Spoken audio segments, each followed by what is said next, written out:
esto antes que me olvide. Ok.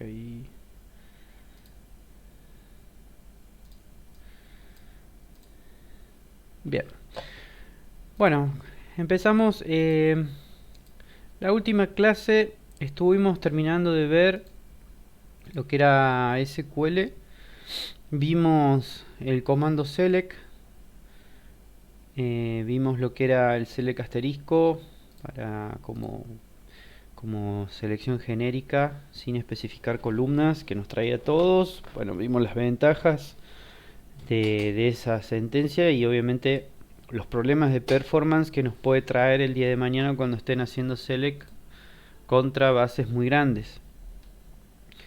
Recuerden eso, no se olviden, el select asterisco cuando tienen bases pequeñas con pocos datos, o ahora que están empezando, el select asterisco es gratis, úsenlo. Pero a medida que avancen o el día que estén trabajando, empiecen ya a cuidar un poquito esto de la performance y el rendimiento, que en SQL es muy importante. Y si tienen algún administrador de base de datos, lo van a tener encima recordándole esto igual. Bueno, vimos, aparte del operador select, vimos que podíamos filtrar sobre qué datos podíamos trabajar por medio de los operadores en where. Vimos el operador de coincidencia exacta con el igual, que podíamos aplicarlo tanto a números enteros como a string o fechas, por ejemplo. Vimos operadores lógicos, el mayor menor, igual, diferente, distinto.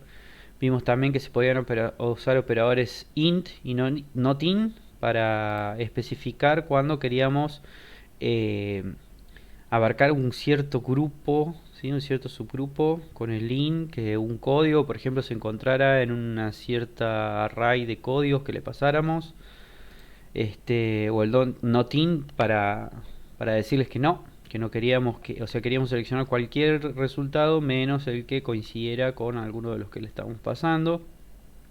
Vimos también el operador between para elegir rangos, que les mencioné que se podía aplicar sobre campos que fueran de tipo entero o se pueden aplicar sobre campos de tipo fecha. Para campos de tipo string no vamos a tener resultados deseados, ¿sí? Y por último vimos el like. El like lo vimos como operador para campos de tipo string, que nos permitía usar estos wildcards, estas máscaras, ¿sí? A través del símbolo porcentaje para encontrar coincidencias que podían estar al inicio de un campo, al final, entre medio, ¿sí? Búsquedas de texto.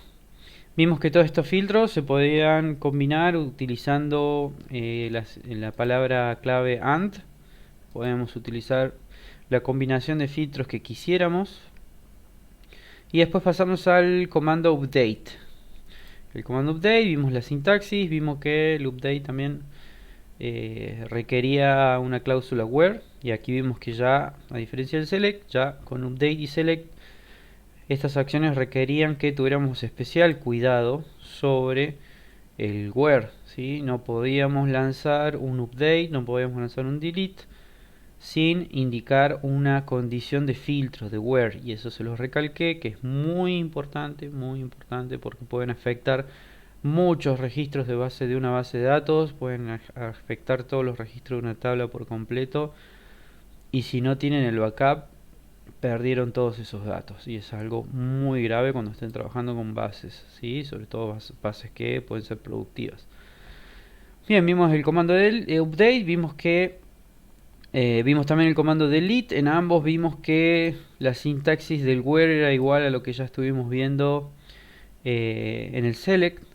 Les indiqué cómo crearse un pequeño sandbox, una pequeña cajita segura para probar estas sentencias a través del uso del begin tran y el rollback tran, que les dije que no hacía falta que entendieran qué hacía, pero básicamente todo lo que esté encerrado entre esas dos sentencias se va a generar en una transacción, la cual no va a ser confirmada, entonces vamos a poder ver el resultado, el impacto de esa transacción sobre los datos, pero con el rollback tran lo que va a hacer es deshacer ese cambio para que no tenga efecto en la base de forma permanente. Entonces podemos jugar tranquilos ahí, tirar algún update, algún delete, sin correr el riesgo de que vayamos a afectar realmente los datos y que podamos mandarnos una macana. Y eso les puede servir a futuro, sobre todo cuando generen scripts más grandes y complicados sobre una base de datos. Después ya pasamos a... con eso terminamos, digamos, la parte de SQL, la parte básica, que es lo que vamos a necesitar en nuestra aplicación. Y ya pasamos a nuestra aplicación nuevamente, ¿sí?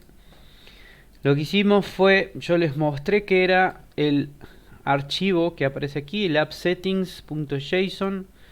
Estuvimos viendo un poquito qué era este archivo, para qué se puede utilizar. Les dije que acá se guarda la configuración de la aplicación, ¿sí? Que la configuración de la aplicación está diseñada para levantarse una vez al inicio del ciclo de vida de esta aplicación. Cuando se inicia, ¿sí? Se levanta esto en memoria y lo podemos utilizar para almacenar, por ejemplo, la conexión a nuestra base de datos, ¿sí? Los archivos de configuración son justamente para configurar los diferentes ambientes que vamos a tener en nuestra aplicación, como puede ser, por ejemplo, un ambiente de pruebas, un ambiente de testing, un ambiente real, productivo. En todos esos ambientes usualmente se instala la misma versión de la aplicación, pero lo que cambia es este archivo appsetting con diferentes valores para las conexiones de base de datos, credenciales de usuario, claves, contraseñas, URL de servicios a los cuales llegan, ¿sí? Esa es la diferencia y para eso se utiliza.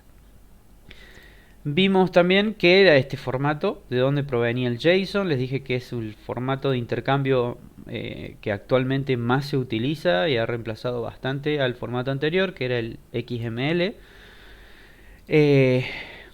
Y vimos de dónde proviene, que esto proviene de la sintaxis de objetos de JavaScript, ¿sí? Viene directamente de ahí, así que la sintaxis es la misma, ¿sí? Vimos que podíamos definir campos, enteros, string, booleanos y cómo poder generarlos. Y les dije que hay constructores en línea para validar este tipo de archivos. Eso ya para que vayan teniendo y lo vayan viendo, porque el JSON es muy utilizado.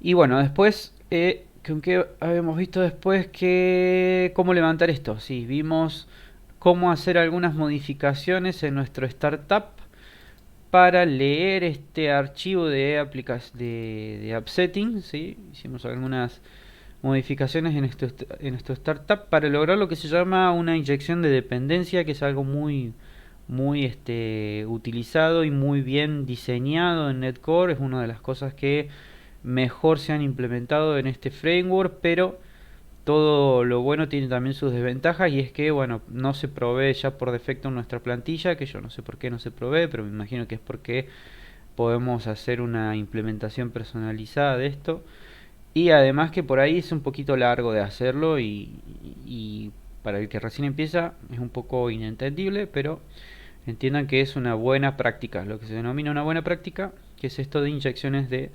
dependencias.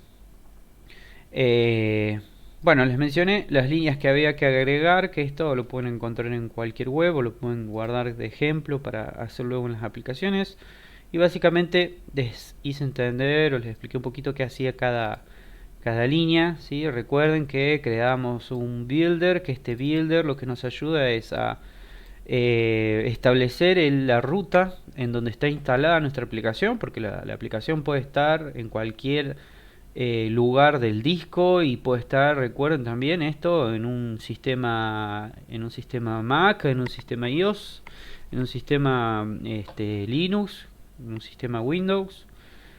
Entonces lo que hacemos primero es, a través de esta interfaz de Configuration Builder, nos provee a través de la interfaz Hosting Environment, nos provee este content root path, que lo que va a hacer es devolvernos, ¿sí?, la ruta en donde está instalada nuestra aplicación, nuestro sitio, y lo seteamos como el path base inicial para la búsqueda de este archivo, ¿sí?, que es lo que hay a continuación, el archivo JSON, que es el appsettings.json. Y acá les mostré que, bueno, había una forma de que la carga de este archivo fuera opcional o no, ¿sí? Si está en false, como aquí, nos va a requerir que este archivo exista. Si por algún error lo borramos, la aplicación no va a iniciarse, ¿sí? No va a iniciarse directamente.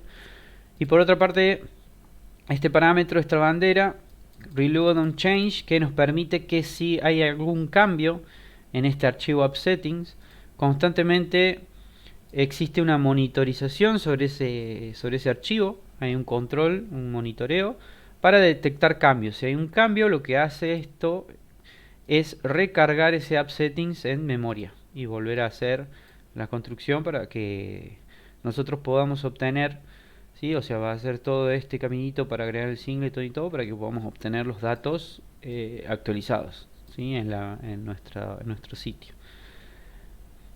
Vimos que aquí el builder podíamos construir, y acá lo que hacía era generar un objeto, ¿sí? compatible con esta interfaz, que es la interfaz de iConfiguration, que nos provee Netcore para guardar las configuraciones. Aquí reemplazamos y guardamos en nuestro objeto configuración el objeto nuevo que hemos construido a partir del JSON.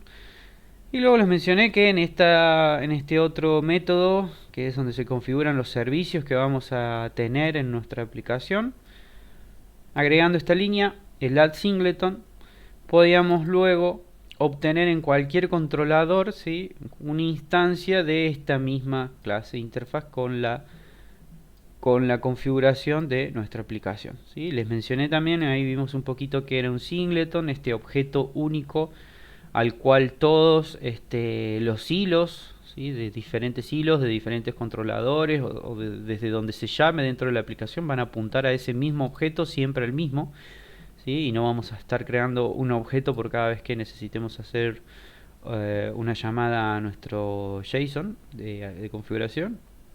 Y les mencioné que bueno, esto acá lo estamos usando en la configuración, pero se podría utilizar para cualquier clase o objeto que nosotros construyamos en nuestro startup, ¿sí? que es el inicio de nuestro sitio, y para después utilizarlo, ¿sí? Más adelante, cuando estén haciendo algo más avanzado y por ejemplo carguen algo que es común, que es por ejemplo tener un objeto o una clase con funciones comunes para utilizar en todo el sitio, bien pueden aquí crear un singleton y compartirlo directamente como un objeto único.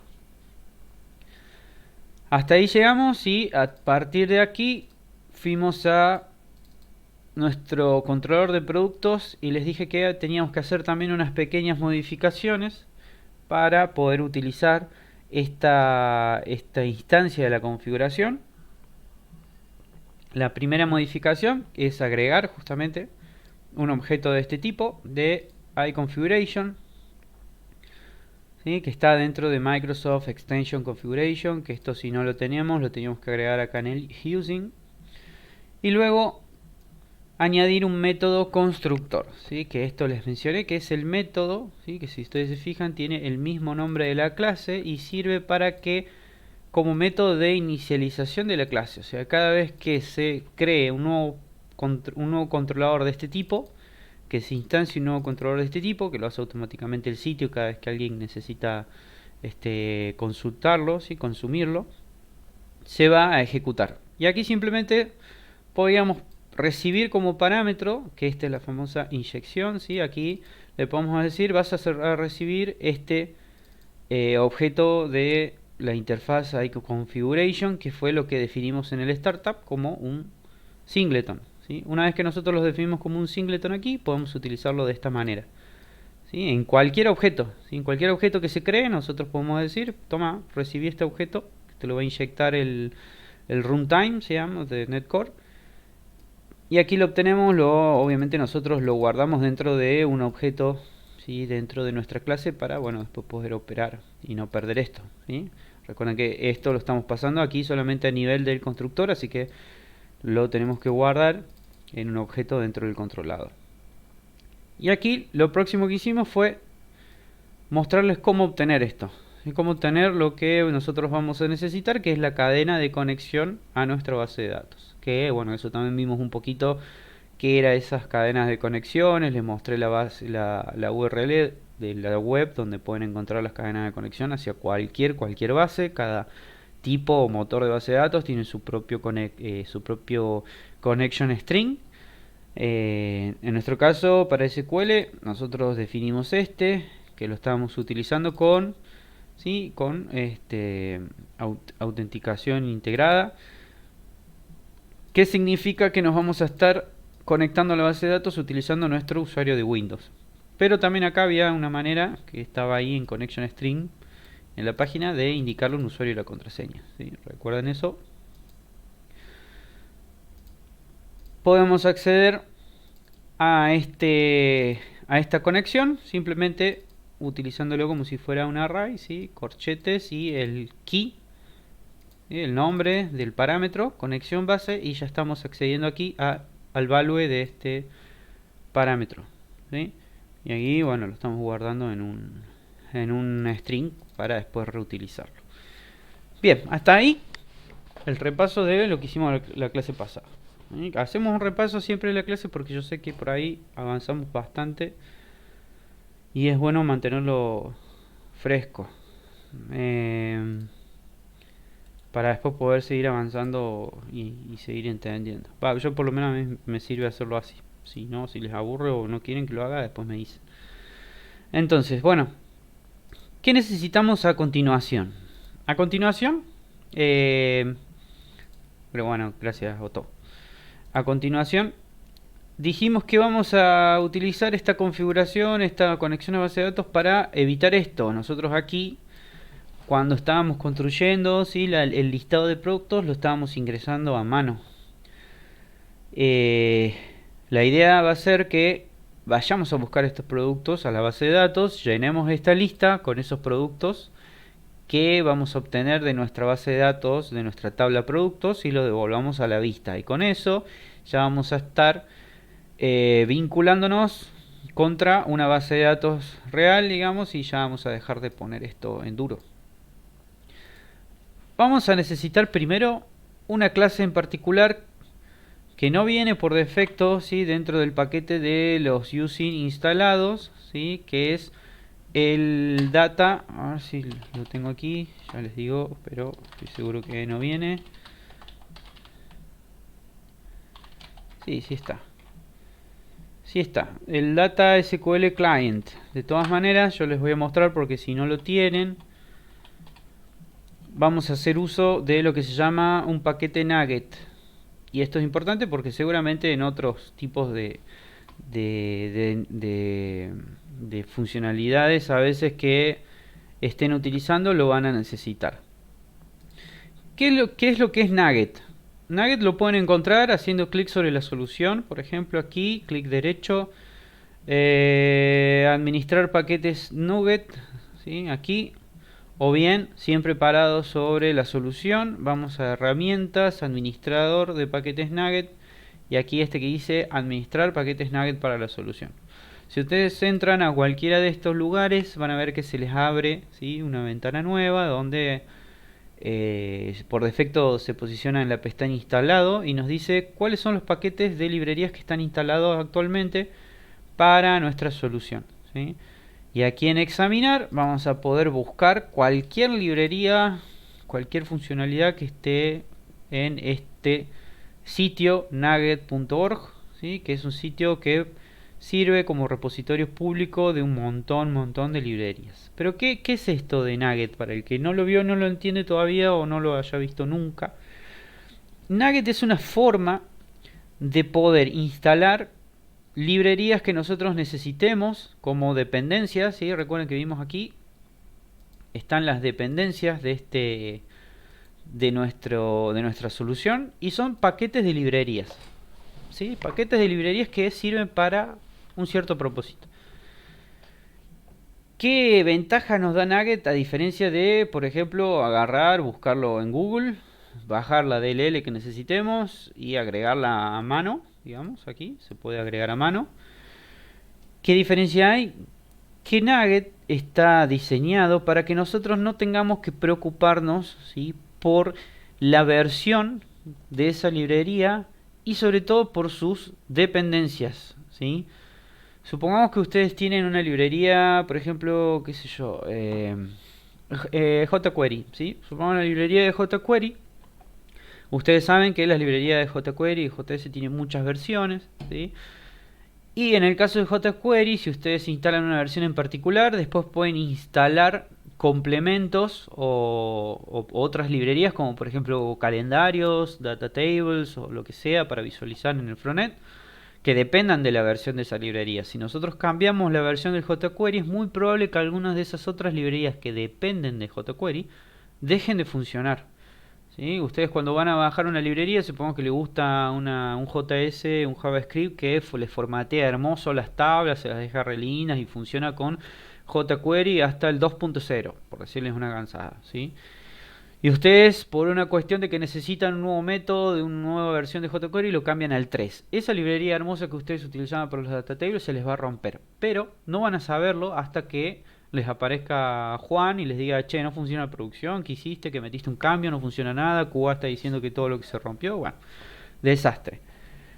Esto se puede evitar utilizando Nugget. Nugget es una forma de instalar estos paquetes de dependencias, ¿sí? Que no dependen, o sea que no es un solo JS, sino que son varios dependencias. Supongamos que nosotros quisiéramos bajar nuestro propio data table o lo que sea en una librería de JS que lo bajemos de Nugget, ya va a venir con a qué otras librerías necesita. Si están instaladas no va a pasar nada, si no están instaladas nos va a aparecer un cartelito que también las va a instalar junto con el paquete, o sea lo hace todo solo.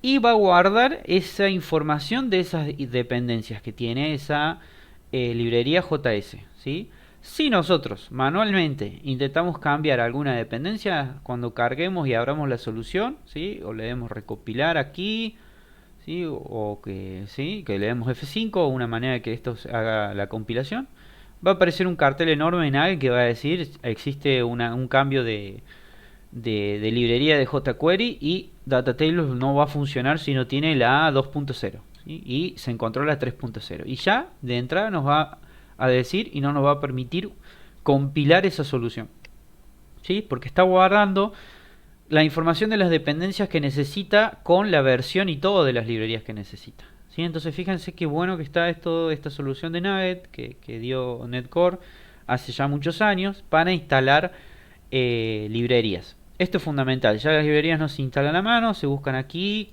cualquier librería, ya sea de backend o de frontend, normalmente lo vamos a utilizar para instalar alguna librería de backend.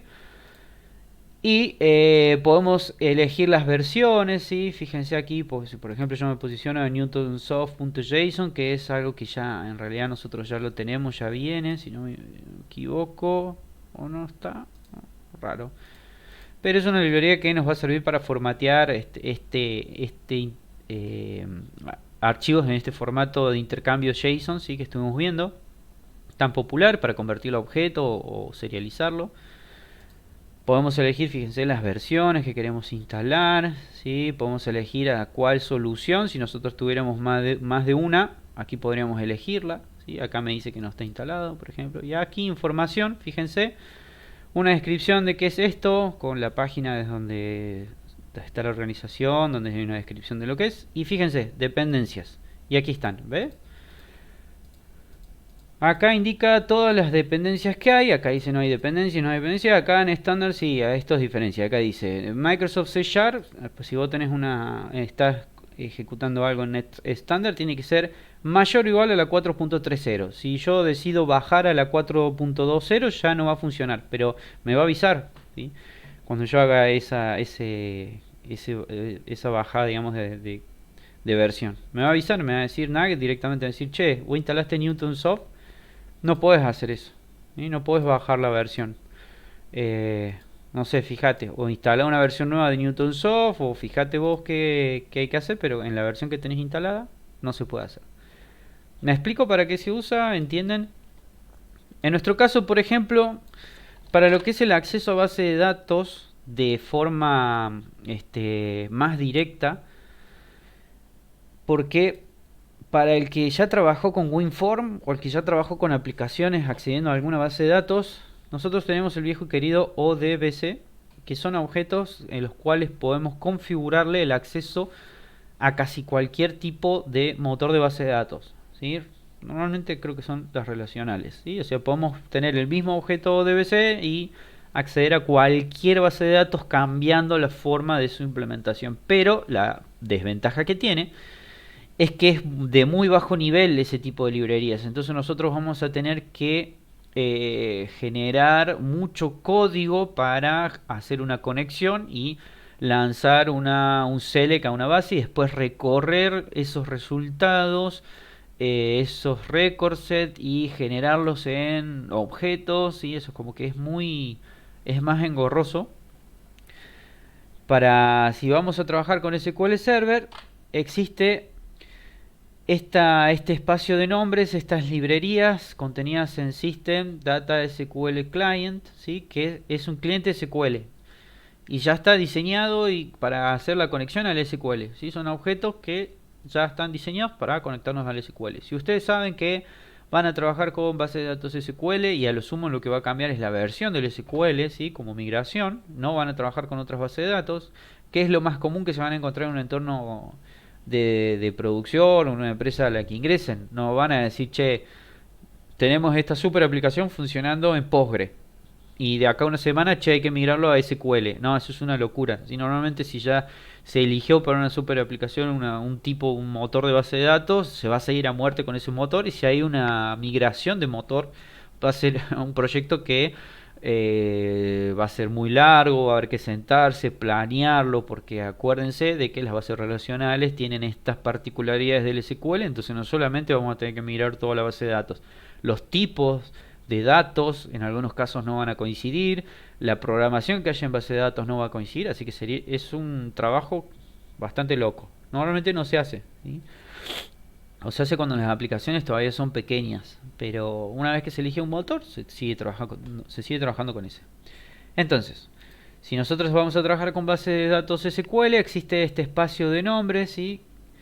Que nos proveen ciertas clases, ciertos objetos que ahí los menciona para poder trabajar justamente con la base de datos.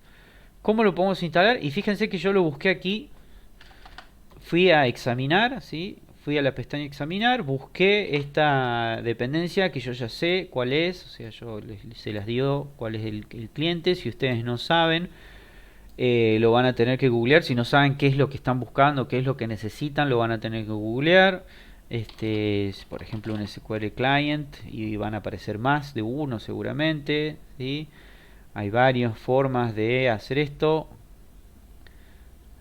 Fíjense, yo particularmente vamos a buscar esta que sería la oficial. Si se fijan aquí que dice .net son porque son oficiales. ¿Cómo lo instalamos? Vamos a seleccionarla, vamos a elegir aquí nuestra solución y fíjense que ya nos dice instalar. Directamente no vamos a elegir versión, vamos a proceder a instalar la última versión que esté aquí como disponible. Una vez que le damos a instalar, usualmente va a aparecer una ventana. A ver. Bueno, en este momento no apareció nada, esto lo hace de forma directa. Fíjense que acá ya aparece una flechita en verde que significa que esto ya se instaló. Ya está, ya forma parte de nuestra aplicación. Si nos vamos a instalado, vemos que está presente, ¿sí? Voy a borrar el filtro este para que me muestre dentro del resto. Aquí.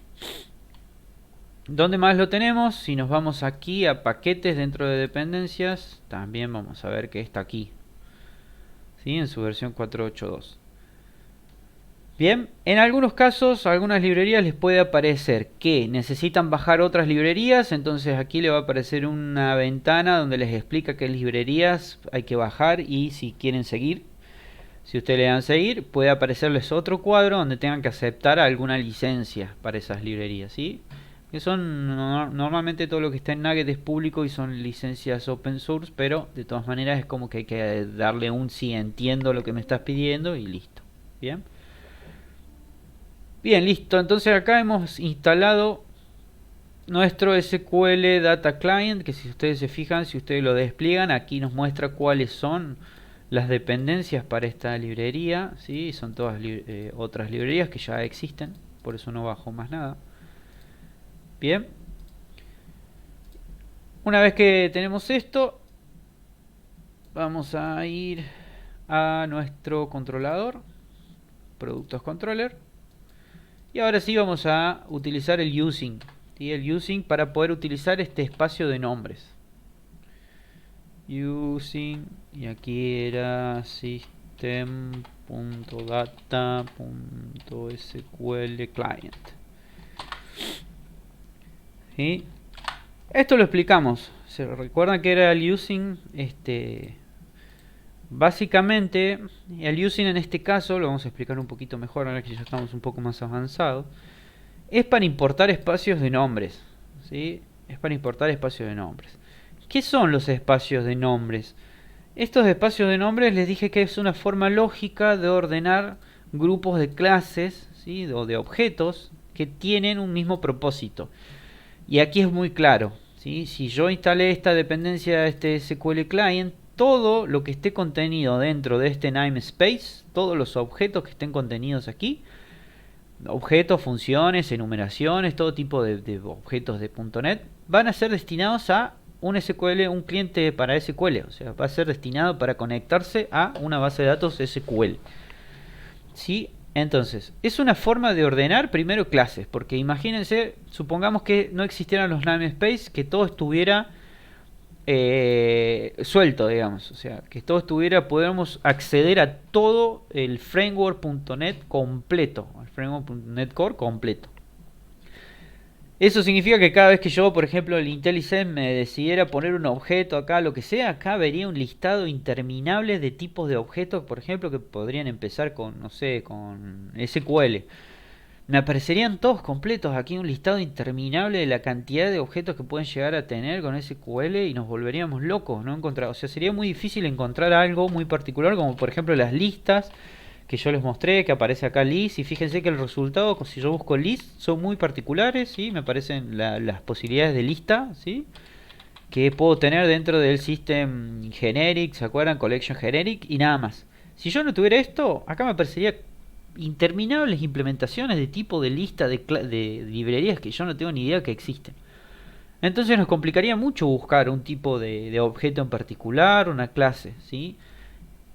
Por eso están los namespace, para ordenar esto, ¿sí? Si todas las implementaciones de lista genéricas para .NET, que son las que hemos visto, están contenidas en un namespace que se llama System Collections Generic, que es este que está aquí arriba, si yo voy a usar colecciones genéricas, importo ese namespace. Si yo voy a usar otro tipo de colecciones, puedo importar otro namespace, que si ustedes se fijan, existen. Fíjense, dentro de collection hay colecciones concurrentes, colecciones inmutables, ¿sí? Colecciones especializadas que tienen otras implementaciones de otro tipo de pilas, de lista, de lo que sea. Importaría ese, si no, importaría solamente el generic y me acotaría muchísimo esto, ¿sí? Que yo busco aquí, me lo acota mucho, me aparece solamente lo que yo necesito. ¿Entienden ahora para qué sirven los namespace? Para ordenar estos grupos de clases o de objetos que sirven para una misma cosa, ¿sí? Por otra parte, también nos ahorra en notación. Supongamos que yo quiero escribir en la consola, si estuviera, no sé si aquí me lo va a permitir, a ver, console, sí. Supongo que quiero escribir algo. Esto lo pueden utilizar en el backend para establecer ciertas marcas, pero o sea, la escritura en la consola la van a poder ver a través de la depuración. Una vez que instalen el sitio, estos no lo van a ver nunca, ¿no? Pero supongamos que acá pongo hola mundo, ¿sí? Como una prueba. Fíjense que para ingresar a este console.writeline yo tendría que poner system.console.writeline, que es donde está esta clase console dentro de system. Para evitar esta nomenclatura en la cual yo tendría que poner todo el tiempo el espacio de nombres, como por ejemplo aquí, system.collections.generic.list, fíjense lo enorme que sería la notación, se utiliza el using, ¿sí? Para decir, che, yo voy a estar utilizando esto, ¿sí? Entonces tráeme todas las clases que tengas dentro de System Collection Generic, listo. Entonces fíjense que acá aparece sombreado, porque no necesito utilizarlo, por eso aparece sombreado, ¿ven? Que aparece en otro color y dice la sugerencia, la lamparita dice el nombre se puede simplificar. Entonces yo no necesito poner este chorizón de namespace, sino que simplemente pongo list.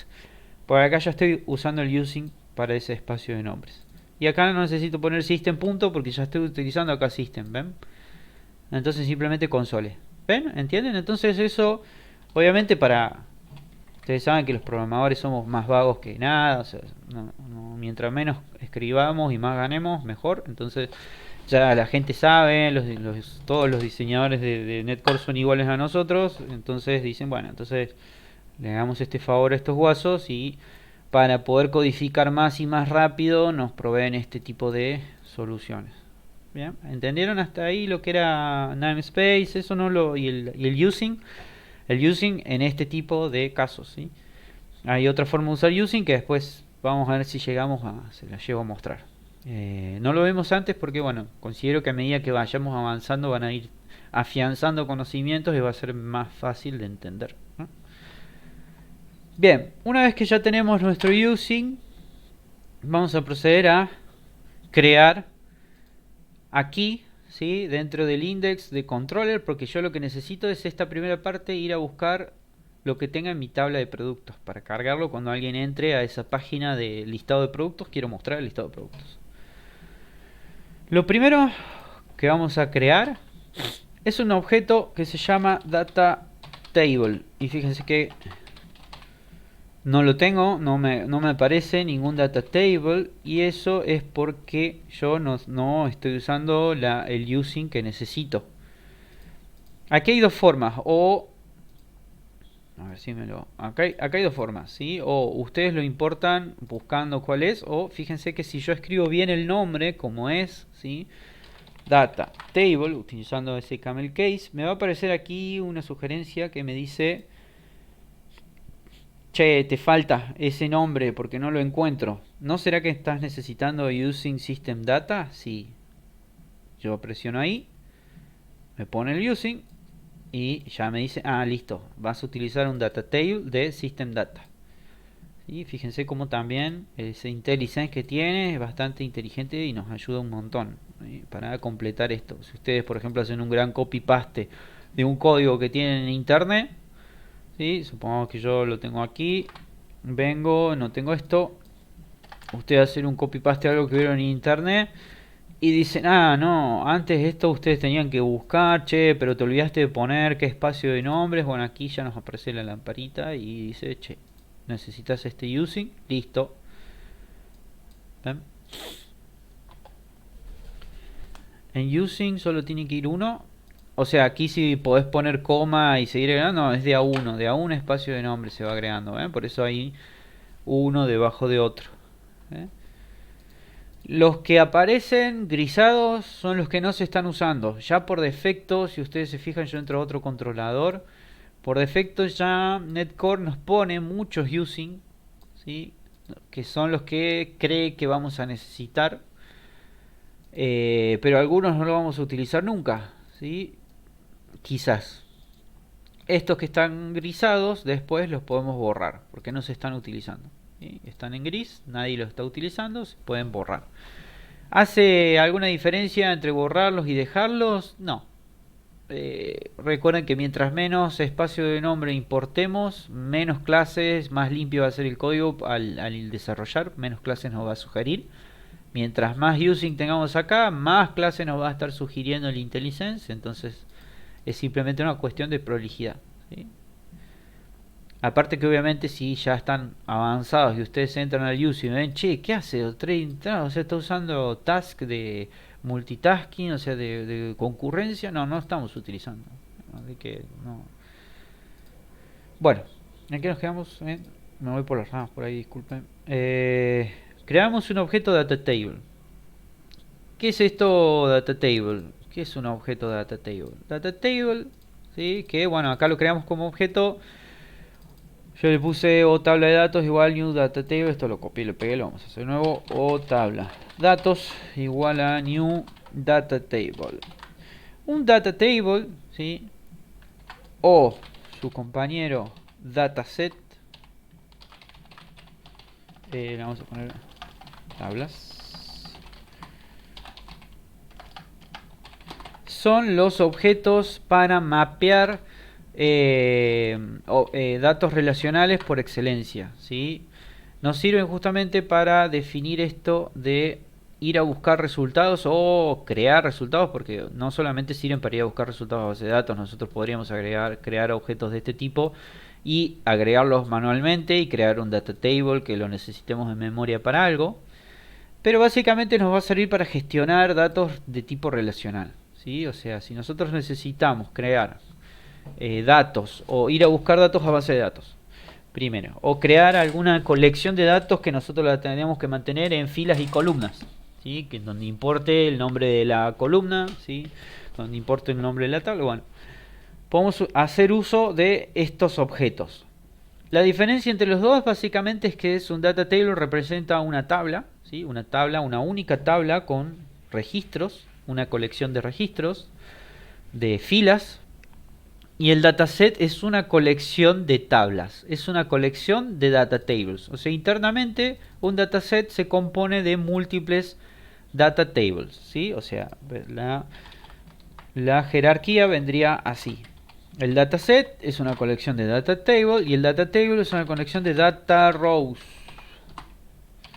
que es un objeto que indica una única fila de datos, ¿sí? Aquí, bueno, el constructor no tiene un constructor por defecto, no importa, pero es para que sepan, ¿sí? El dataset se compone por múltiples objetos data table. El data table es una única tabla que se compone por múltiples objetos data row. En nuestro caso no nos vamos a complicar con el data table, pero yo les voy a decir que sirve para cuando tenemos como resultado, ¿sí?, más de una tabla. Por ejemplo, si yo tuviera un script o un procedimiento o lo que sea, aquí voy a elegir la base stock select from productos, donde hago un select simple, el resultado es una única tabla. ¿Lo ven aquí? Es una única tabla, que esto es lo que estuvimos viendo hasta aquí.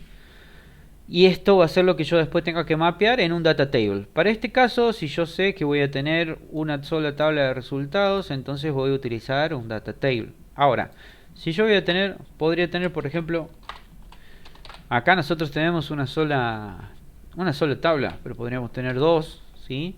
Y hacer un select sobre las dos al mismo tiempo, porque necesito obtener un set de datos de dos tablas y ya tengo todo para hacer una operación. Entonces nos ahorramos performance, nos ahorramos costo de ir a buscar esos datos haciéndolo en una sola operación única y traemos, fíjense, el record set de resultados ya no es una tabla única, sino que son dos tablas individuales, ¿sí? Aquí entonces se hace útil el uso del dataset en lugar del data table, ¿sí? En donde yo voy a cargar un dataset con el resultado de esta query, que son dos select, y se van a cargar dos tablas en ese dataset.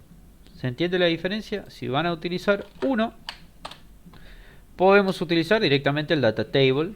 ¿Podríamos utilizar el dataset también? Sí, sería un dataset de una sola tabla, pero para hacerlo más simple, ¿sí?, si ya vamos a utilizar una tabla, no vamos a utilizar el dataset. Bien, ahora ya vamos a ver que la forma de cargar el data table es la misma que para cargar el dataset, ¿sí? Bien, ya teníamos la conexión, ya tenemos el objeto data table. Lo que vamos a necesitar a continuación es un objeto para conectarnos a la base, en primer lugar, para generar esta conexión a la base, ¿sí? Para eso el espacio SQL Client nos provee de un connection, un SQL connection, que le vamos a poner o conexión SQL, para que nosotros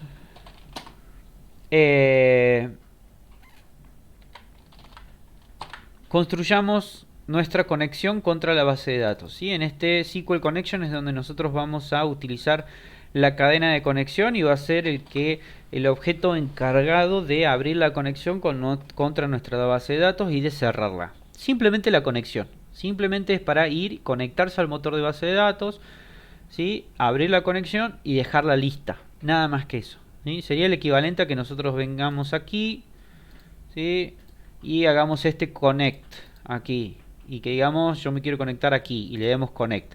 Eso va a ser simplemente lo que haga ese objeto, ¿sí? guardar esa conexión y mantenerla abierta o cerrarla. El SQL Connection. Aquí va a necesitar que le pasemos como parámetro, fíjense que ya nos aparece aquí el connection string. El connection string es lo que nosotros tenemos ahí como ese connection, que es lo que estamos sacando, ¿sí?, de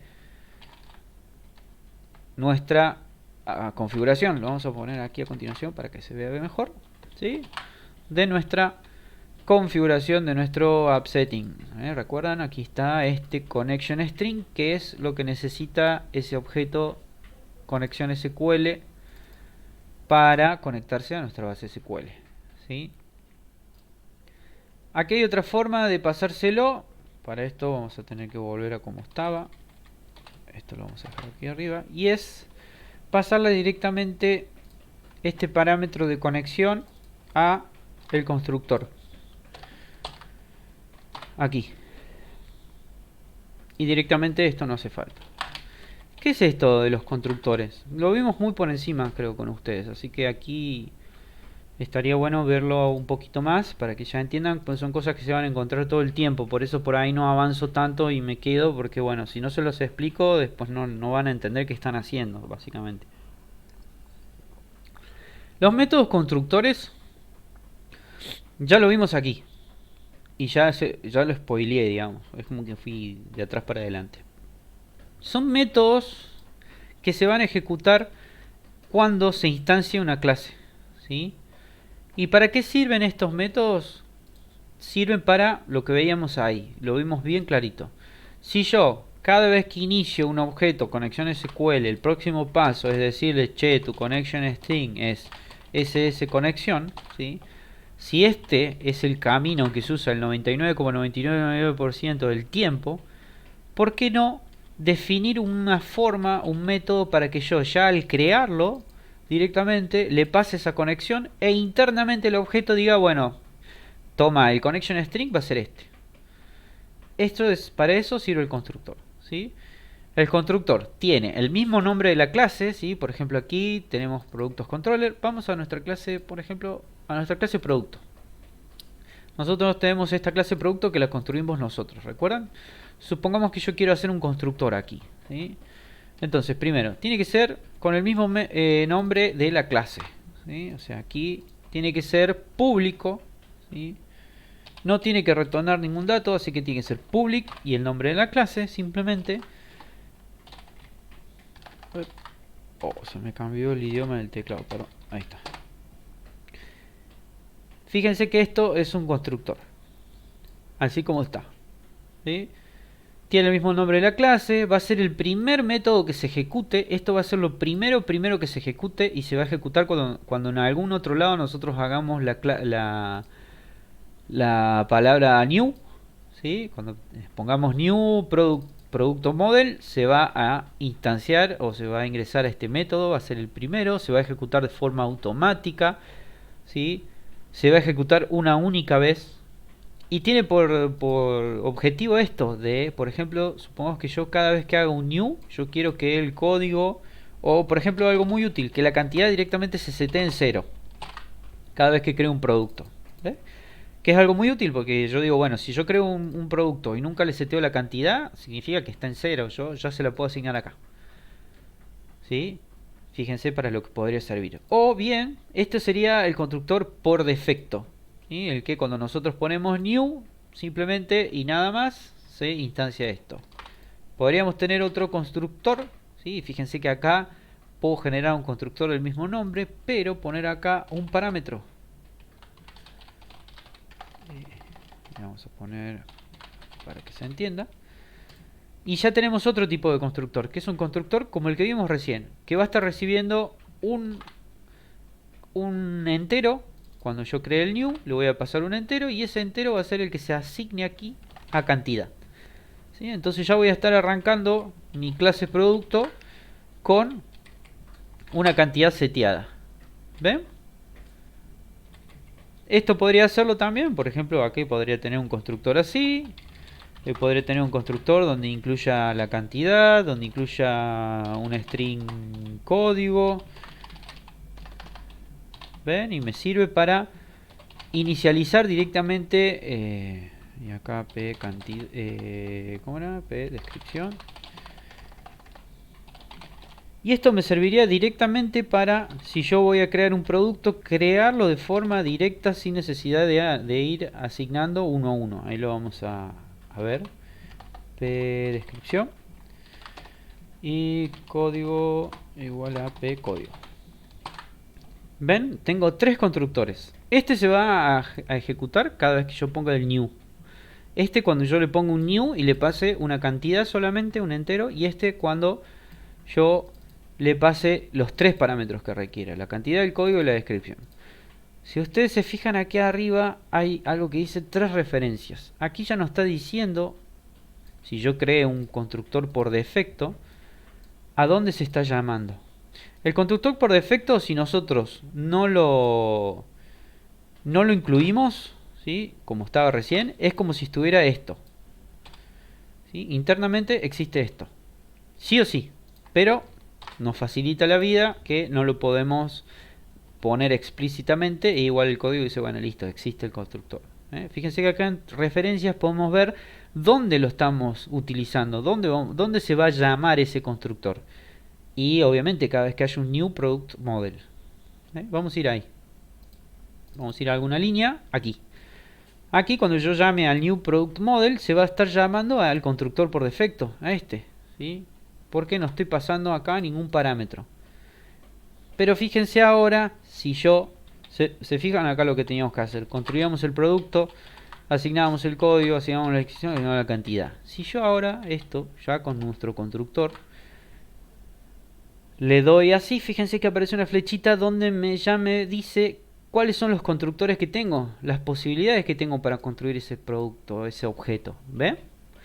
Puedo pasarlo sin nada, puedo pasarlo con una cantidad o puedo pasarlo con las tres cosas. Y aquí directamente yo podría pasar entonces cantidad 50, código 500 y el otro dice descripción test 2. Y fíjense, en una línea yo estoy haciendo lo que antes, ¿a dónde se me fue? Perdón, ahí está. En una línea puedo estar haciendo lo que antes yo generaba en 4 o 5 líneas. ¿Sí? Fíjense la limpieza de la nomenclatura y cómo se empieza a borrar código con este tipo de cosas. ¿Entienden ahí lo que es un constructor? Es muy importante porque siempre que vayan a construir un nuevo objeto, seguramente cuando hagan esto, cuando pongan el paréntesis aquí para decir quiero un nuevo objeto del tipo DataTable, siempre vamos aquí a ver, cuando le dé así, que hay más de un constructor posible y aquí nos va a ir diciendo qué parámetros le podemos pasar. Por ejemplo, si yo creo un nuevo DataTable, uno de los parámetros que podría pasarle es el nombre de esa tabla que voy a crear. ¿Sí? Esto si yo estuviera creando una tabla en memoria. Si yo voy a construir la conexión SQL, aquí cuando abra el paréntesis me va a decir que hay tres tipos de constructores, dice 1 de 3, el primero sin parámetros, sin nada, el segundo le puedo pasar el connection string, que es lo que estamos haciendo aquí, y el tercero le podría estar pasando un connection string y un SQL credential, ¿sí? Que son las credenciales que podríamos estar pasándole, las credenciales, un usuario y una contraseña directamente creado, digamos, como objeto. ¿Entienden? Espero que eso se haya entendido, es importante y a partir de ahora lo vamos a utilizar. Lo vamos a dejar, vamos a guardar estos cambios que hicimos sobre nuestro producto. Lo que sí, yo voy a borrar este, ¿sí? Y vamos a dejar solamente nuestro constructor. Algo muy importante, sí, que me olvidé de mencionar, es que si nosotros generamos un constructor como este, tenemos que sí o sí ya de forma explícita poner el constructor por defecto, ¿sí? Porque si nosotros no lo ponemos cuando agregamos otro tipo de constructor, van a ver que me va a dar error porque ya no existe este constructor, ¿sí? Ese constructor va a existir mientras no haya ningún constructor. Ahí va a estar todo joya, me va a decir listo. Si no hay constructor, yo sé que existe el constructor por defecto, ya por defecto de forma implícita, ¿sí? Ahora, si yo defino explícitamente o un constructor diferente al por defecto, tengo que agregar el por defecto, ¿sí? Esto es sí o sí. Si no, salvo que ustedes siempre vayan a instanciar un producto de esta manera, entonces no hace falta que se cree un producto vacío.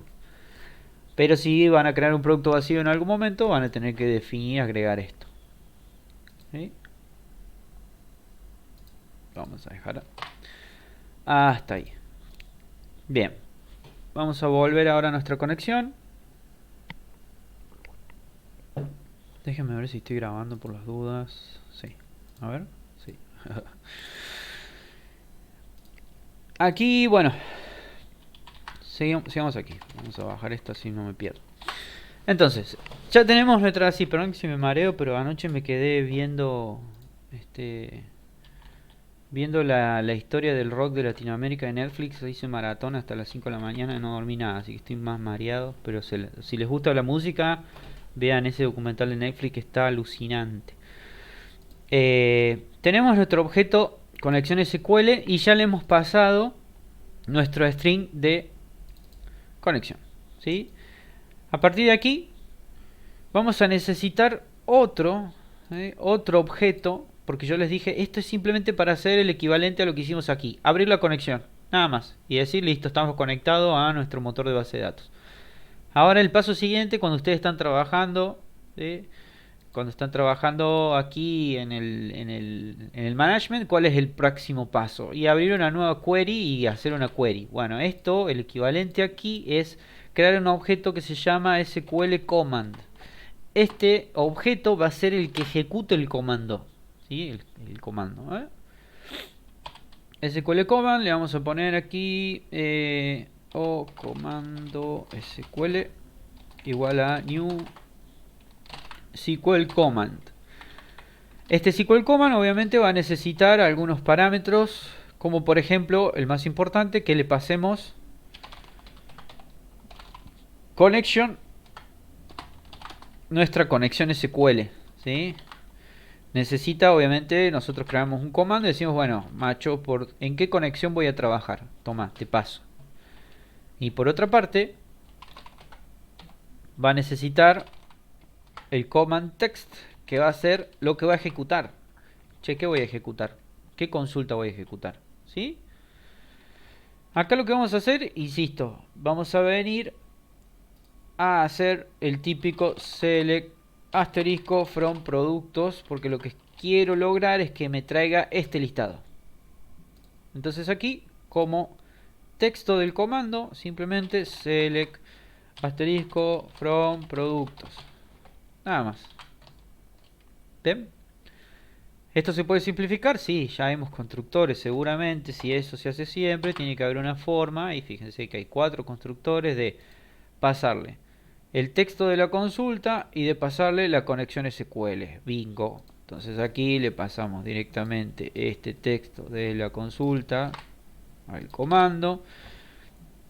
Y luego le pasamos el o conexión SQL. Punto. Nos ahorramos 2 líneas. ¿Sí? Creamos nuestra conexión con nuestro connection string. Creamos nuestro comando SQL con la consulta que vamos a realizar y con la conexión SQL que vamos a utilizar. ¿Sí? Y aquí ya podemos abrir la conexión. Hasta acá no hemos hecho nada contra la base de datos. Simplemente estamos amagando. Simplemente estamos configurando. ¿Sí? Estamos diciendo, che, voy a hacer esto. Pero hasta acá no hemos hecho absolutamente nada con la conexión. Ahora el próximo paso, y esto sí o sí es así tal cual paso a paso, ¿sí? Porque si ustedes hacen un paso de estos después de otro, no va a funcionar. El próximo paso es abrir esta conexión. Conectarnos, ¿sí? O sea, hasta aquí hemos puesto configuraciones de todo tipo, pero supongamos que nosotros estamos acá.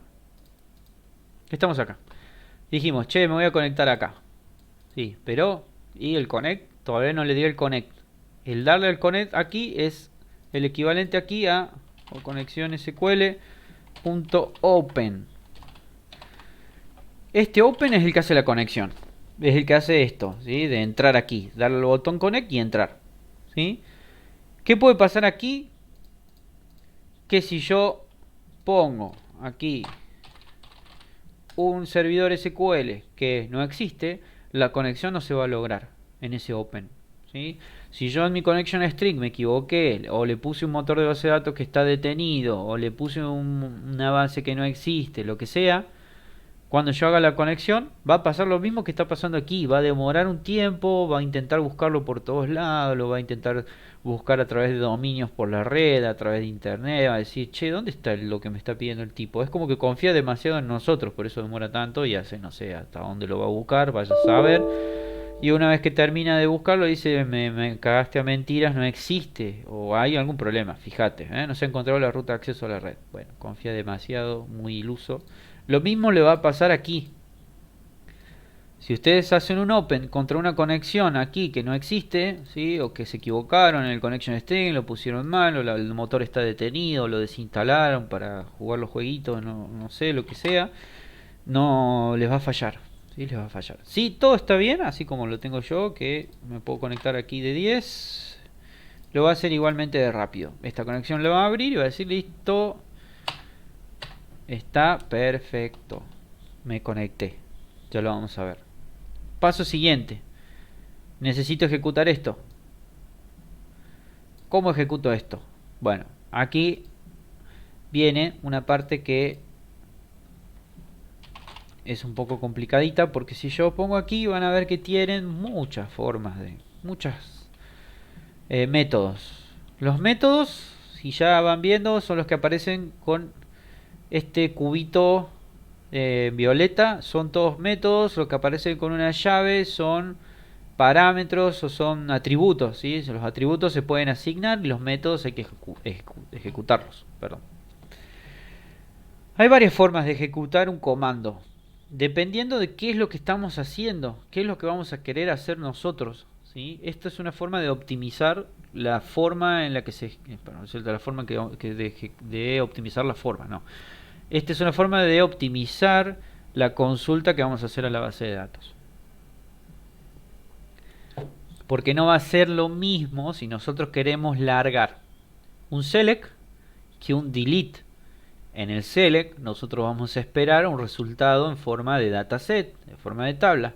En el delete nosotros no vamos a esperar un resultado, o a lo sumo vamos a esperar cuántas filas se vieron afectadas, que es un número entero, ¿sí?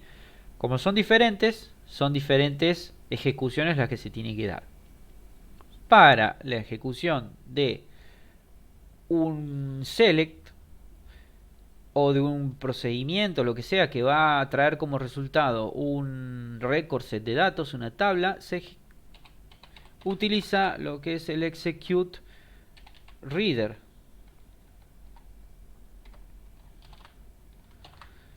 Este execute reader, si ustedes paran un poquito aquí el mouse y se fijan qué es lo que va a devolver un objeto de este tipo. Y aquí también les tiro una pista de que cuando nosotros nos posicionamos sobre un método cualquiera, aquí podemos ver, fíjense, los pormenores del método y sobre todo qué objeto devuelve. Lo que diga void significa que es vacío, significa que no devuelve nada, que es esta función open no tiene ninguna devolución y por ende ven que la estamos llamando aquí sin nada, sin necesidad de asignarla nada, pero en el caso del execute reader nos está diciendo que devuelve un objeto del tipo SQL Data Reader. Entonces aquí vamos a tener que crear un objeto SQL Data Reader. Le vamos a poner reader SQL. Y fíjense que la notación que uso siempre es, si es un objeto le pongo O. Y si es alguna string le pongo SC. Estas son notaciones, como les dije, que ustedes pueden elegir, pero después tienen que ser congruentes y coherentes a lo largo de todo el desarrollo de la aplicación, ¿no? Aquí lo que estoy haciendo es, si yo sé o vi aquí que el execute reader me va a devolver un objeto de tipo data reader, lo estoy creando aquí para guardarlo y no perderlo, porque si no, yo puedo hacer esto tranquilamente Esto va a ir a la base de datos, va a ejecutar el select y listo. Y lo ejecutó. Y yo lo que necesito son los datos que trae. Bueno, para tener los datos que trae, voy a crear este objeto reader para guardar esa lectura. El execute reader.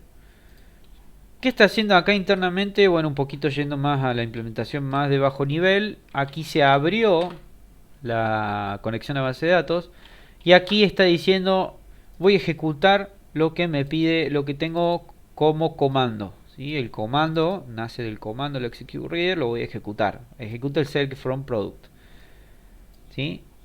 Y esto lo está manteniendo, o sea que lo guarda aquí en el reader, en el objeto, lo está manteniendo en memoria, la conexión se está manteniendo, es como si yo estuviera ejecutando esto continuamente. ¿Sí? O sea, no es que ejecuto y ahí ya se cerró la conexión y todo, no, aquí está abierto todo, la conexión contra la base de datos está dada.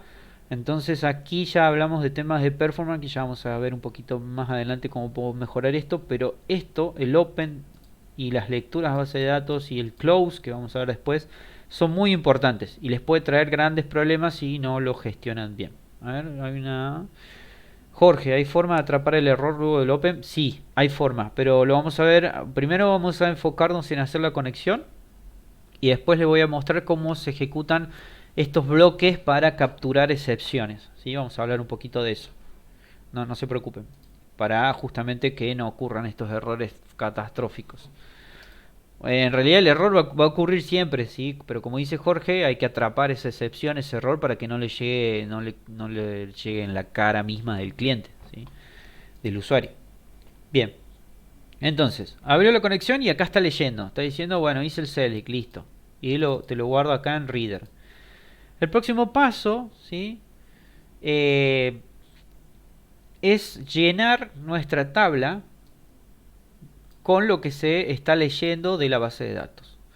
Este data reader es un objeto que permite leer el record set, que el record set recordemos que era esto, ¿sí? Que es lo que estaría devolviendo aquí. Productos. Perdón. Esto es el record set, es este resultado en forma de registros. El data reader es un objeto que permite leer esos resultados, ¿sí? Mientras procesa esta lectura, mantiene la conexión activa y ocupada. O sea, aquí está manteniendo la conexión activa y ocupada. No se olviden nunca de eso. Y se puede utilizar el reader para luego leer. Es un objeto que solo avanza hacia adelante y va leyendo de a uno los registros que hemos obtenido, ¿sí? Y podemos pasar a cualquier tipo de colección los registros. Si nosotros hacemos una implementación manual, el reader tiene algunos métodos como por ejemplo read, que lo que hace es leer un registro y avanzar al siguiente. Ya una vez que se leyó no podemos volver. O sea, hay una forma de implementar esto que es más complicada, pero si nosotros ya tenemos una tabla como nuestra data table, hay una forma muy fácil, un método que nos provee, que es el load, el cual va a recibir un data reader, una interfaz data reader, como por ejemplo el SQL data reader, ¿sí? Que es de la interfaz data reader, y nos va a ahorrar toda la implementación que tendríamos que hacer nosotros simplemente haciéndolo de forma interna, ¿sí? Lo que hace esto internamente es agarrar el data reader que hemos obtenido, leer los datos, avanzar de a uno, pararse en esta, es decir, toma este registro, guardarlo en la tabla, ¿sí? Avanzar uno, toma este registro, guardarlo en la tabla. Todo esto lo hace a través del load. Y fíjense todo el código que nos estamos ahorrando. Aparte que obviamente estos métodos, como están definidos ya por Netcore en su framework, son los más optimizados posibles que podría haber, ¿eh? Y como próximo paso, una vez que hemos hecho el load, que hemos usado el data reader y aquí todavía la conexión está activa y ocupada, vamos a hacer el close. Y aquí recién estamos liberando la conexión contra la base de datos. Y esto es muy importante que lo entiendan, porque si ustedes hacen esto y aquí se ponen a console.write y se ponen a hacer chanchadas, ponen código, llaman clases, se ponen a hablar con su mamá, qué sé yo, hacen un montón de cosas. La conexión va a mantenerse abierta todo el tiempo hasta que tenga el close. Entonces, el close se tiene que llamar de la forma más inmediata posible para optimizar el código, ¿sí? Para optimizar la conexión a la base de datos. La conexión a la base de datos es algo muy jodido, porque si ustedes hacen un open que no tenga luego un close, esa conexión, supongo que acá me olvide de poner el close, esa conexión va a quedar permanentemente abierta. Lo que va a pasar después es que luego de un tiempo que yo quiera volver a entrar ya no voy a tener conexiones disponibles. Las conexiones a la base de datos son limitadas, ¿sí? Y ahí donde viene la versión del motor de base de datos. Si tenemos un Express seguramente vamos a tener muy poquitas conexiones paralelas que podemos invocar. Si tenemos un SQL Enterprise con una licencia de $1000 por núcleo, y vamos a tener una torta de conexiones paralelas. Pero si estamos en un entorno productivo que recibe millones de transacciones por minuto, se van a agotar. No va a haber forma de controlar eso. Es muy importante, ¿sí?, que el close se lleve a cabo inmediatamente después de que hagamos lo que tenemos que hacer. No demorarlo. Lo mínimo que tenemos que hacer es esto. Si estamos haciendo un select, ¿no? Es crear el reader para poder leer los datos y cargarlos en algún dataset, en algún objeto data table, perdón, o en un dataset, también como les dije, y listo. ¿Me explico? ¿Se entiende? Espero que esto no se vayan a olvidar nunca del close, y ya vamos a ver una forma que hay de que esto lo haga de una forma más automática y no tengamos que estar acordándonos nosotros. Si tuviéramos un dataset, como les mencioné hace un rato, la forma es la misma y también tiene su método load que aceptaría el reader SQL.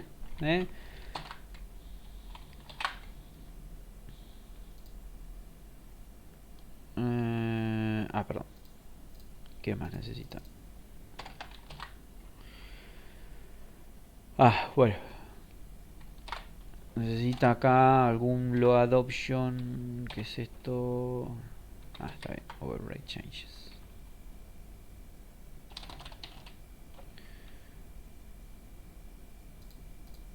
Y acá me pide. Bueno, acá qué pasa. ¿Qué necesita aquí?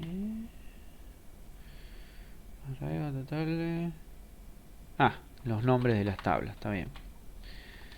Set1 como parámetro de data table.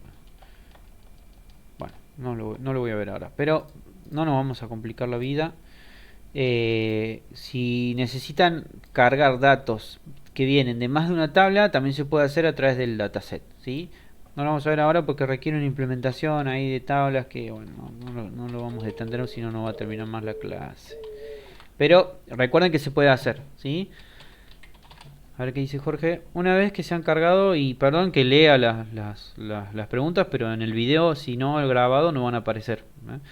Una vez que se han cargado los datos en un data table, ¿puede ocurrir que los datos en la base de datos cambien y no tengamos conocimiento de ello? Totalmente. Si nosotros luego de hacer este reader y de hacer el load existe un cambio en la base de datos, ya no lo vamos a tener. ¿Sí? No lo vamos a tener. Los datos se traen aquí. Si existe un cambio en algún dato mientras no se da el load aquí, sí lo vamos a obtener. Una vez que tengamos el load completo, ya no vamos a obtener esos cambios, ¿sí?, que se hayan producido en la base de datos. Y menos después de un close, ¿sí? O sea, no es la idea de esto. Para obtenerlo habría que tener un botoncito que dé actualizar, o si se fijan en algunas páginas hay un timer que cada cierto tiempo va y busca de nuevo a la base de datos los registros para actualizar las pantallas. Y esa es la forma en la que se hace. Bien, sigamos. Ya avanzamos bastante, aunque son un par de líneas. Acá hemos avanzado bastante a nivel teórico. Ya metimos nuestra conexión de base de datos, ya fuimos a hacer nuestro select, ya trajimos nuestros resultados como un dataset y ya lo cargamos en nuestro data table, nuestro objeto tabla, y hemos cerrado la conexión. A partir de aquí ya rompimos el vínculo que teníamos contra la base de datos y ya estamos seguros de que todo se dio ok, no nos quedó nada abierto y está todo bien, ¿sí? ¿Cuál es el próximo paso? El próximo paso sería llenar esta lista de productos, ¿sí? La misma lista que nosotros aquí estábamos llenando manualmente. Yo voy a borrar esto porque ya no lo vamos a utilizar. Y el próximo paso sería llenar esa lista con los productos que hemos obtenido de base de datos. ¿Cómo podemos hacer esto? Vamos a utilizar... No, Jorge, está bien. Es mejor ir haciendo las preguntas a medida que las leo porque tienen que ver con el tema que estamos viendo. Si yo lo dejo para el último ya como que queda descolgado. Así que ustedes pregunten. Lo mejor que pueden hacer es preguntar, sacarse las dudas. Es lo que siempre les digo. Por ahí si no hay ninguna pregunta, yo sé que en realidad se están guardando cosas porque no quieren molestar y no es la idea del curso. Bien. Dice Jorge, en el caso de que el resultado sean muchos registros, ¿existe un esquema de recuperar los registros por partes en lugar de traer todos inmediatamente? Sí, existe, pero para eso tenemos la posibilidad de hacerlo a través... Lo más fácil sería a través de SQL, con un where, ¿sí? Si suponiendo que lo que estás haciendo vos es, lo que preguntás es una especie de paginación. Se hace a través del select, o sea, yo podría definir aquí, por ejemplo, si yo no quiero que... Supongamos que en la tabla de productos yo tengo 1.000.000.000 de productos. O sea, es mi tabla de productos de Amazon. O de, no sé, eBay. Y debe tener unos cuantos miles, ¿no es cierto? Unos cuantos millones. Entonces yo digo, si yo hago un select from productos y los traigo todos así, esto no va a terminar más. Va a ser una bestiada de tiempo lo que tarde en cargar esto. Me va a colgar todo, se va a romper todo. Bueno, acá cuál sería una solución. Y por ejemplo agregarle un where, ¿sí? Que vaya del ID producto, no sé, que traiga los productos ID producto menores a 3000, ¿sí? Y me va a traer solamente los 3000, ¿sí? Aquí yo, por ejemplo, podría... esto se los tiro como ejemplo, son implementaciones más complejas, pero si yo estoy utilizando una paginación, ¿sí? Hay una forma que podría pasar un parámetro, ¿sí? A la acción de decir, apretó... en la primera vez que voy a traer aquí, supongamos que yo pongo acá una página int, página, que va a ser la página 1, listo, ¿sí? Entonces la primera vez voy a traer acá, supongamos, qué sé yo, 3000. Aquí pongámosle algo muy tonto, pero que va a ser menor a página más página, ¿sí?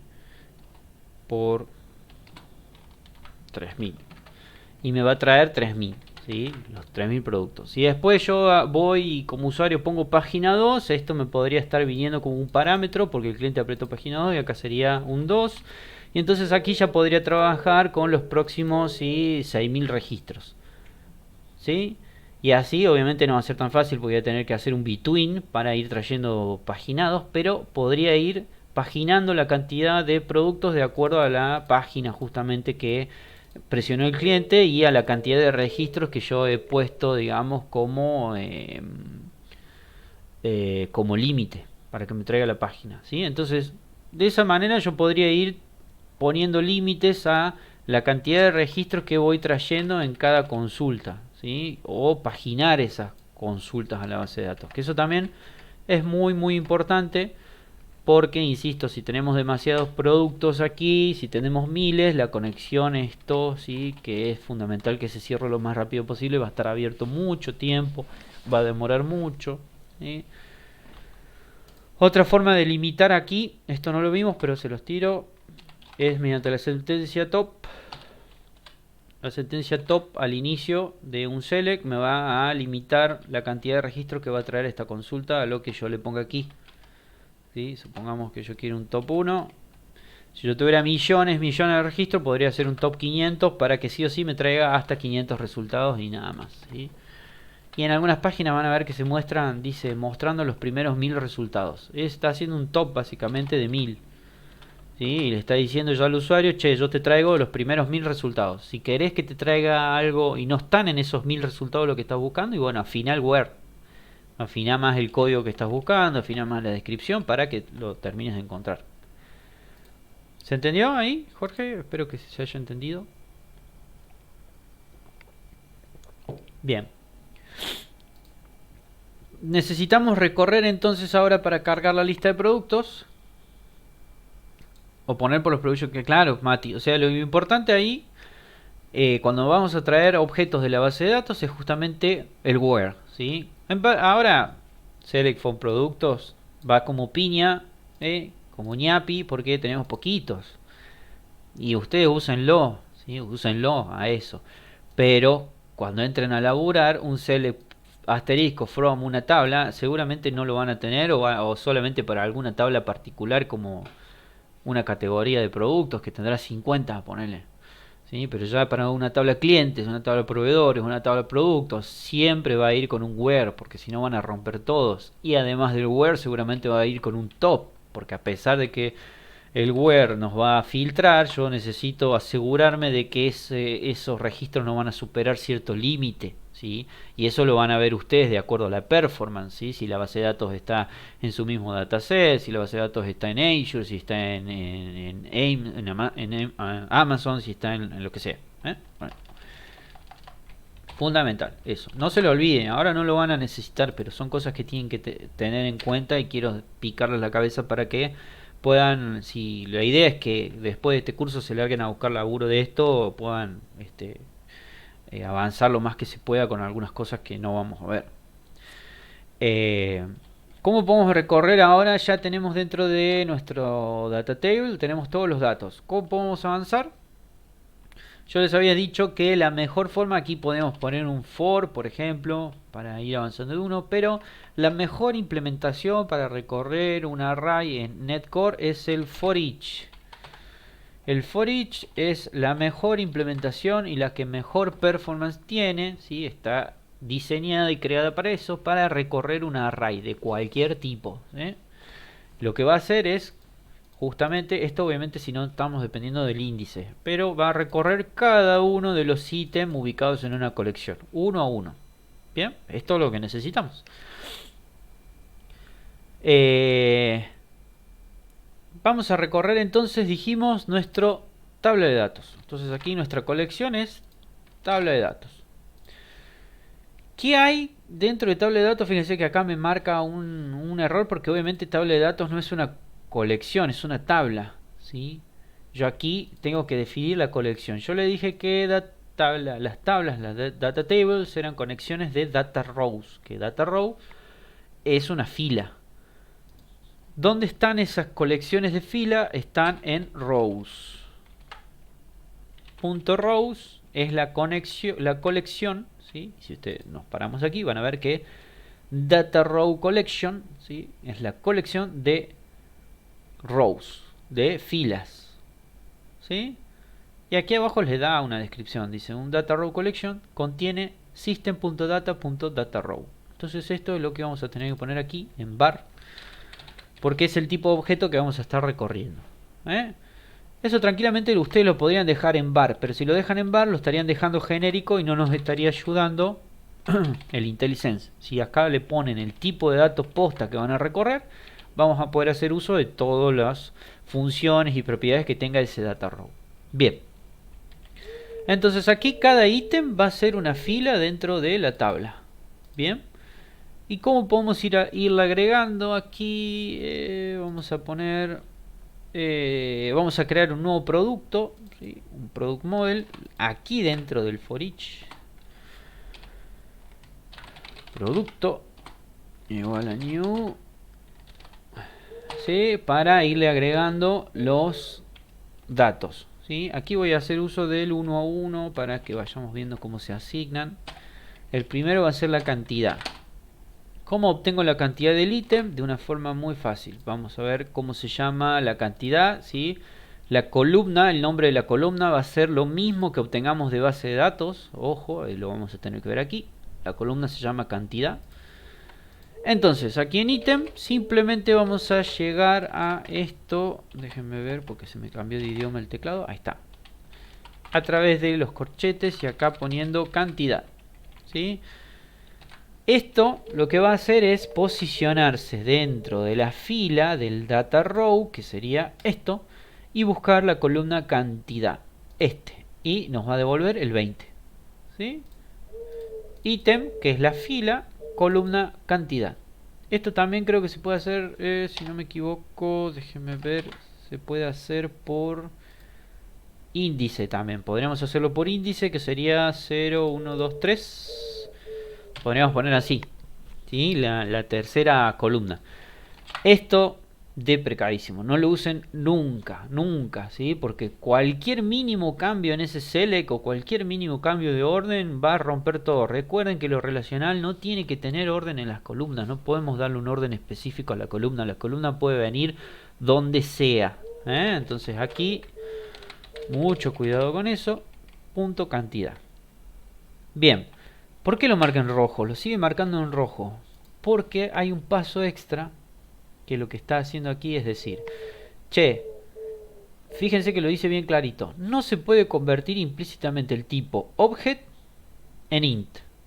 Significa que esto que está aquí está devolviendo un objeto genérico, ¿sí? Esta cantidad me lo devuelve como objeto genérico.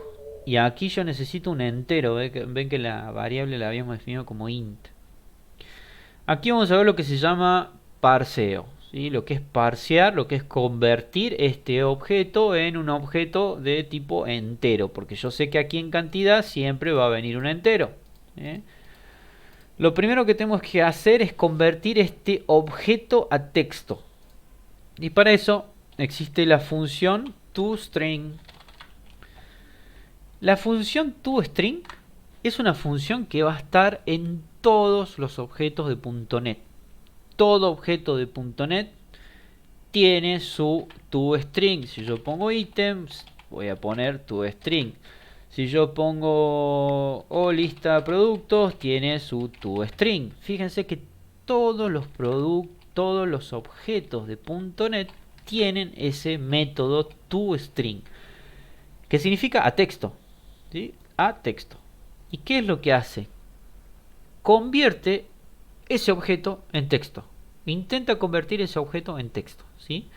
Nosotros aquí en ítem cantidad lo que estamos obteniendo es este 20, pero encapsulado en un objeto genérico, porque Netcore dice, bueno, toma, te devuelve lo que tiene el data row, el data cell, que sería la celda, a nivel genérico. Vos fijate qué haces con eso. ¿Qué es eso? Yo no me voy a poner la 10 para decir, analizarlo y saber si es un texto, un número. No, es un objeto, toma.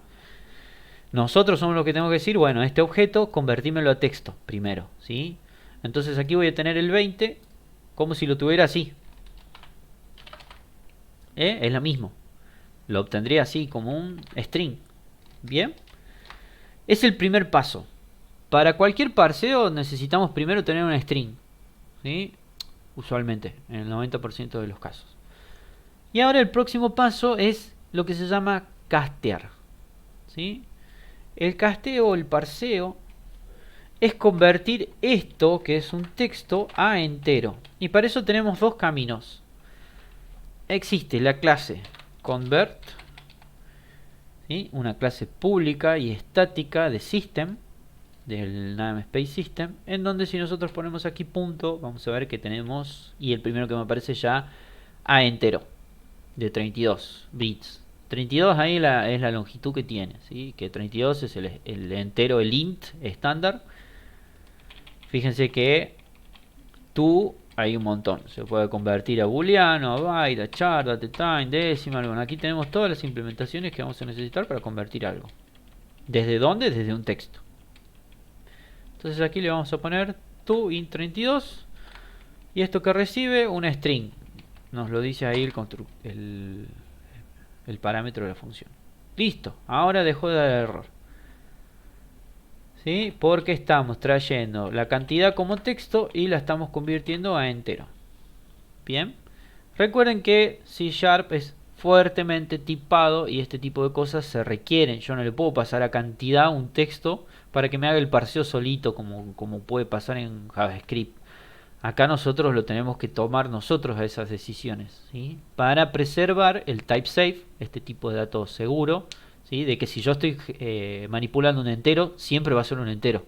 No va a haber un error de que en algún momento ese entero se convirtió en string. No, siempre va a ser un entero.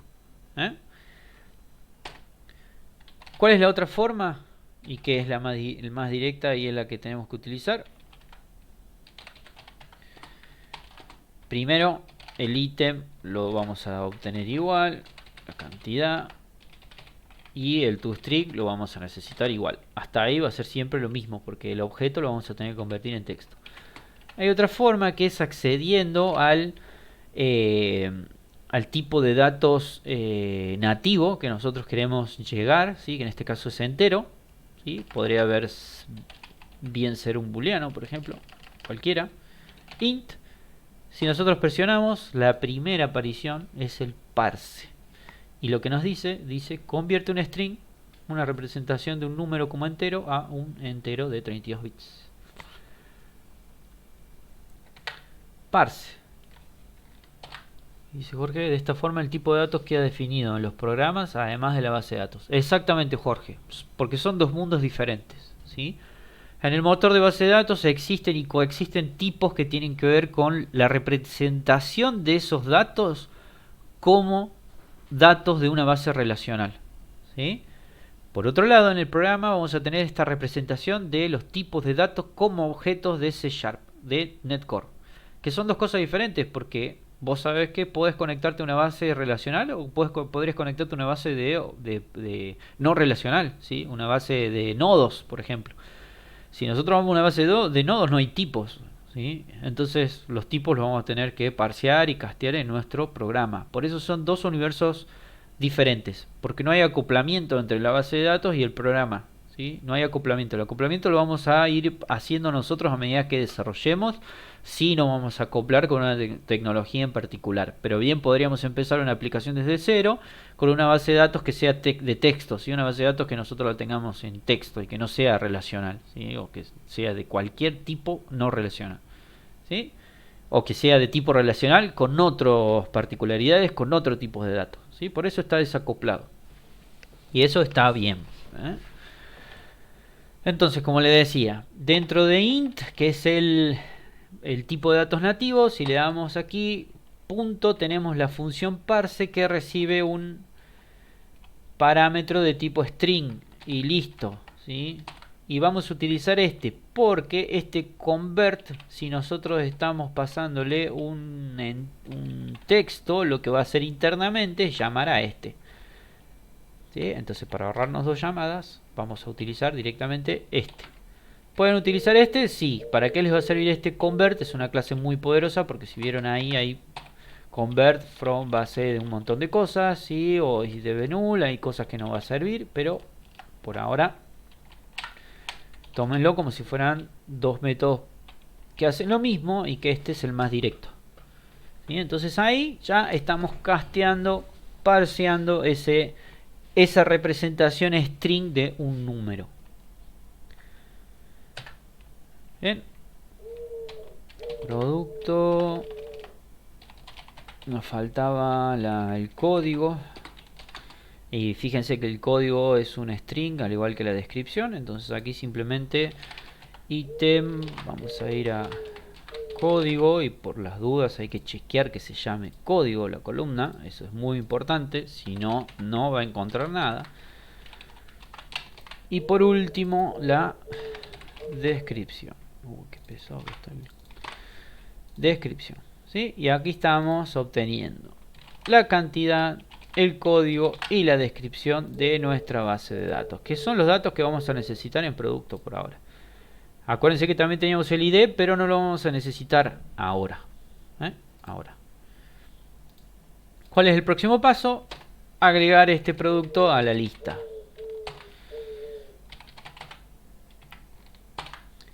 Y listo, ¿sí? Listo. Ahí hay un tema que vamos a ver un poquito también, que es las operaciones de parseo pueden traer problemas, obviamente, porque si yo estoy diciendo que lo que voy a obtener ahí en cantidad es una representación de un número, ¿sí? Y yo le voy a devolver verdura porque no le puse la representación de un número, porque puedo estar, por ejemplo, ahí podría estar, en nuestro caso, la cantidad es una columna de tipo numérica, pero yo acá podría tener una cantidad de una columna de tipo string, ¿sí? Y estar guardando una representación de un número como string y para hacer después el parseo. Entonces aquí podría romperse, o bien podría estar viendo como nulo y también se va a romper, ¿sí? Las operaciones de parseo son muy comunes que se rompan. Entonces hay que tener mucho cuidado con las excepciones que pueden con las excepciones que nos podemos encontrar. Más allá del manejo de excepciones, que todavía no lo vamos a ver, hay una forma que nos provee también int o cualquiera. Recuerden que esto, cualquier dato, ¿sí? Por ejemplo, bool, datetime, puede ser. Fíjense que todos tienen el parse. Así como tenían el toString, también tienen los tipos de datos nativos, todos tienen el parse. String también, pero no es string. String es la única que no, porque se supone que el parseo a string es el toString. ¿Sí? Eso quedó claro. Pero si se fijan, dentro de int hay otro parse que es el try parse. ¿Y esto qué es lo que hace? Y es fantástico. Lo que hace es intentar parsear eso y devolvernos verdadero o falso. Ya tiene toda la implementación dentro para asumir todos los errores que pueden encontrarse y gestionar las excepciones. Entonces, ¿sí? Aquí podríamos mejorar nuestro código como y usando el try parse. Fíjense, ¿qué nos pide? Nos pide el string, que va a ser lo que vamos a parsear, que es la cantidad. Y aquí va a salir algo que es nuevo. Nos pide un entero resultado.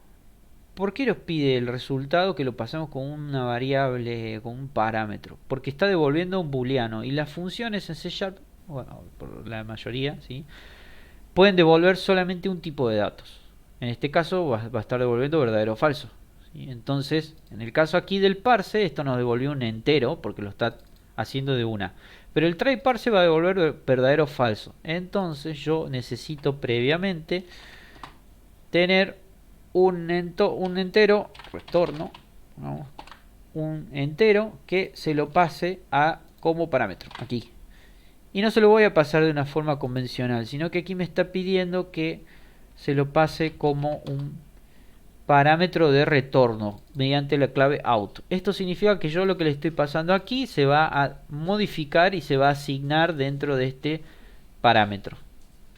¿Sí? O sea, este parámetro cuando salga de la función va a tener el valor del parseo de ítem cantidad. Y esto lo puedo utilizar dentro de un if. Si esto me está devolviendo verdadero o falso, puedo ponerlo aquí, ¿sí? Y decir, si se pudo parsear, entonces o producto.cantidad va a ser igual a y retorno. Pero recuerden que ahí es donde va a aparecer el resultado del parseo. Si no, si ocurrió un error o lo que sea, bueno, cantidad igual a 0. Y listo. Y fíjense, ahí esto nunca va a explotar, ¿sí? O sea, nunca va a traer error el parseo ese. Si es más largo, si es más complicado, si tuviéramos que hacer miles de estos parseos, sería un montón de código. Pero para columnas o para porciones de códigos que sabemos que son sensibles y que pueden tender a fallar, podemos utilizar esta solución mediante el try parse. Bien, esto lo que va a hacer, insisto, es tratar de parsear este objeto string en este entero que nosotros se lo estamos pasando, ¿sí? Y devolver verdadero o falso si lo logra o no. Bien, ahora no lo vamos a usar, pero ténganlo siempre presente, ¿sí? Siempre presente esto. No, lo podemos dejar, ¿sí? Lo podemos dejar porque me parece que está bueno que ya les quede.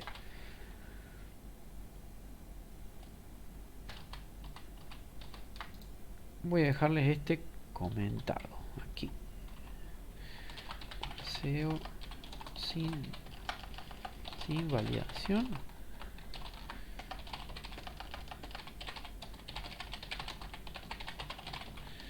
Listo, se los dejo ahí. No sé si habíamos hablado de comentar líneas de código, pero fíjense que aquí es muy fácil. Simplemente barra barra, barra barra, ya nos habilita a poner comentarios en el código. Traten siempre de comentar el código cuando tengan, sobre todo cuando estén avanzando cosas nuevas, para irse acordando de lo que están haciendo, ¿sí? Bien, listo. Acá terminamos. ¿Por qué? Porque estamos recorriendo cada data row, cada fila de nuestra de nuestra tabla, de nuestra data table. Estamos creando un producto, le estamos asignando lo que viene de base de datos, lo agregamos a la lista productos. Esto se va a hacer para cada una de las filas que traje de resultado de la base de datos, y cuando termine me devuelve a mi vista la lista de productos, que ya lo teníamos cocinado porque ya lo habíamos hecho. ¿Sí? Y vamos a ver si no estoy mintiendo. Le vamos a dar play. A ver si todo funciona. Nos vamos a dormir.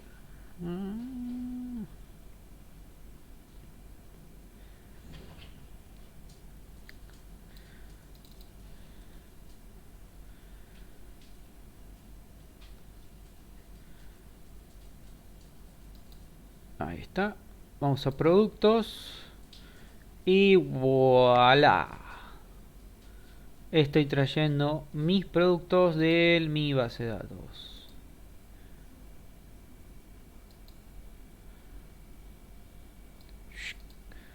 ¿Cuándo se va a ejecutar esto? Recuerden que podemos depurar poniendo un punto de, ¿sí? Un breakpoint, este puntito rojo. Y aquí podemos, si nosotros deseamos ver paso a paso qué es lo que va haciendo, recuerden con F10 podemos ir avanzando paso a paso, ir viendo que se va asignando en cada uno de, ¿sí? Cada línea que ejecutemos, lo vamos viendo, ¿sí? Dentro del for each, fíjense que vamos iterando, si nos posicionamos, esto lo pueden utilizar ustedes para navegar y fijarse qué cosas encuentran. Por ejemplo, aquí dentro de ítem, fíjense que dice, lo tiene como ítem array. Si yo despliego esto, acá me tiene los datos como un array, los rows. Yo despliego esto, hay una vista de resultados donde puedo ver cada una de las filas que me trae esa colección de filas. Esto sirve mucho. Puedo ver aquí, fíjense, el retorno está en 0, lo casteó, entonces ya mi retorno está en 20.